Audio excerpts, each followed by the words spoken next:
আজ এত খুশি কেন? আর কোথায় চললে এত সকাল সকাল? এই তো বাবা, একটু ক্লাবের দিকে যাচ্ছিলাম। ও, ক্লাবের দিকে যাচ্ছিলে? তা তোমার হাতে ওটা কি নিয়ে যাচ্ছ? কোনো খাবার জিনিস নাকি? এইটা এর ভিতরে মিষ্টি আছে, মিষ্টি। ওমা, এত সকালবেলা মিষ্টি নিয়ে যাচ্ছ কেন? কোনো ভালো খবর আছে নাকি? হ্যাঁ বাবা, হ্যাঁ। আমার বউ প্রেগনেন্ট, আমি না ওরা বাবা হতে চলেছি। আরে, এটা তো খুবই ভালো খবর ফুটো। হ্যাঁ বাবা, হ্যাঁ, হেভি খবর। তাহলে দাও, আমাকেও একটা মিষ্টি দাও। মিষ্টি দাও মানে? ওমা, তুমি বাবা হতে চলেছো, তা আমাকে একটা মিষ্টি দেবে না? দাও, একটা মিষ্টি খাই। এ বাড়া, মিষ্টি খাবে? লেওড়া, আমি এটা ক্লাবের জন্য নিয়ে যাচ্ছি, আর এর জন্য মিষ্টি খাবে? বোধা সত্য বড় সর, আমাকে যেতে দে।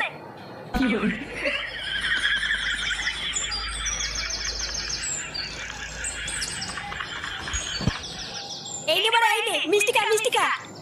কেন রে লেওড়া, হঠাৎ মিষ্টি খাওয়াচ্ছিস কেন? হ্যাঁ রে ফুটো, তুই মিষ্টি খাওয়াচ্ছিস কেন? কোনো ভালো খবর আছে নাকি?